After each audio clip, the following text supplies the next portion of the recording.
So when I bought the place, Mrs. Fones was living up at Benedictine, and her family came. She and Mr. Fones didn't have any kids, but she had an older sister who had a boy and a girl. So her niece and nephew came, and they cleaned out the house for Mrs. Fones and took her stuff up there and took some other stuff. But they took a couple things off the farm that I don't think they should have.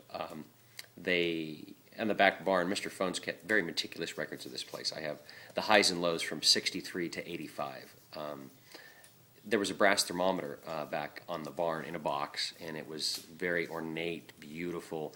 Two mercury-filled thermometers. They had a piece of metal in each top. There was a matching magnet, and you could reset the highs and lows. And he took that off a captured Japanese destroyer during World War II. They captured it, and he's told the fellows you could go on there and take one item. Jimmy took two. He took that thermometer and the captain's personal Buddha. It was a great big porcelain Buddha, and his nephew got the Buddha. But they took the whole box off the barn, and they also took the mantle mirror, which I found completely bizarre. It was the original mirror for the house, big, nice, beautiful, ornate corner holders. They took that. I never said anything to her, Mrs. Phones, about it. It just kind of pissed me off. But I'm up there, and she said, I can't find my box of photos. And I said, what do you mean? And she goes, the box of photos. I considered one of the pictures Jimmy and I's wedding picture for our wedding anniversary for our 50th. I tried to find it, and I couldn't. On a side note, this is how much fun Mr. Phones was. And they had their 50th wedding anniversary with my parents. And it was from noon to 4. And, 3:30, 4 o'clock, everybody's got a couple drinks in them. It's getting, everybody's starting to relax. And he stood up, 4 o'clock, 1,600 hours, everybody out. Missy, let's go. And they got up and they left. He was a very stern man. But she said, I'm missing this big box of pictures. And she goes, I couldn't find it back then, and it didn't come up now. And I said, I'll find it. So I had a mission. And I went and I scoured the house, and I got up in the attic. And the attic's full of vermiculite. It's killer insulation, give you cancer, quicker than shit. And over in the corner, I found a box tied with twine, and it was full of pictures.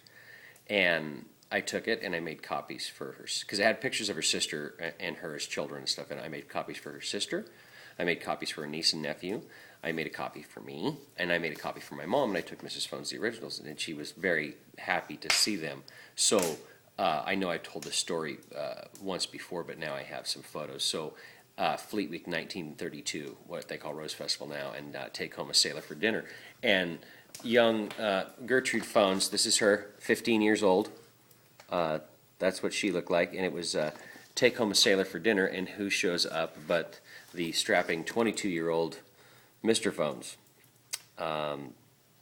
And funny thing about him being in the Navy, his whole family was Marines, and they lived, I think, in Kansas. And they pissed him off when he was 16. He went and joined the Navy, and he never talked to him again. So that's why Jimmy was a Navy man. But it was Fleet Week 32. They met. She was 15. He was 22. She turned 18, and he was 25, and he would come back and see her each year, and they got married, just to the peace deal, and this is what she always considered her wedding photo. That's them right after they got married. He kind of looks like a Dick Tracy character, I think, and she kind of looks like a Lauren Bacall. She always kind of did, but prettier. And she was very happy to get those pictures back, and we visited about them, and so I'm moving in here and everything, and I don't know if you have a catch-all, a drawer, a kitchen drawer. I'm kind of a pack rat, but important things go in my catch-all drawer. And there was stuff, they just left stuff here. I mean, it's not like they cleaned out the house. They just took what they wanted and kind of left everything else. And in the kitchen drawer was this little film canister. Had film in it and everything, so I went and had it developed. Now, I never heard the same story twice with Mrs. Phones, unless you asked. And I did hear the one, I heard it twice because I asked about it. She talked about being on the slow boat to China. And she goes, you ever heard of that? I said, I have. She goes, been on it. Left Seattle, gonna go, we were moving to China, and Jimmy was already there, and we went around Cape Town, down around the Horn. And she goes, I was on that boat for a little over 2.5 months. And I'm like, wow. She goes, it was a slow boat. And so this film, I went and had it developed, and I took it up to her, and she opened it up, and she said, come here. What? She gave me a hug and a kiss. She goes, these are the pictures that we took when we moved to China. this is the picture that when I got off the boat from the slow boat to China. Excuse me. And so this is them when she got off the boat. Look at the U.S. Navy car. Can you see that? U.S. Navy.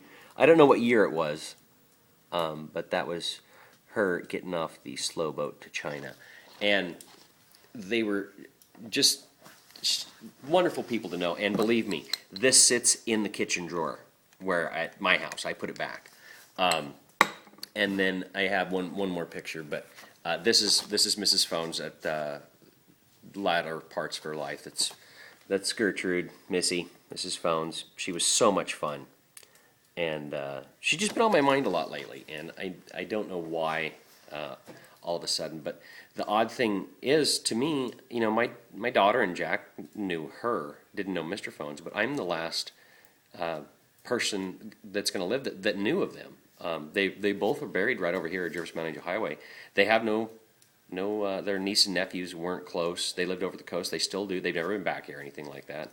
They had no family, and so I'm just the kind of last one to remember who they are, and I don't want them to be forgotten.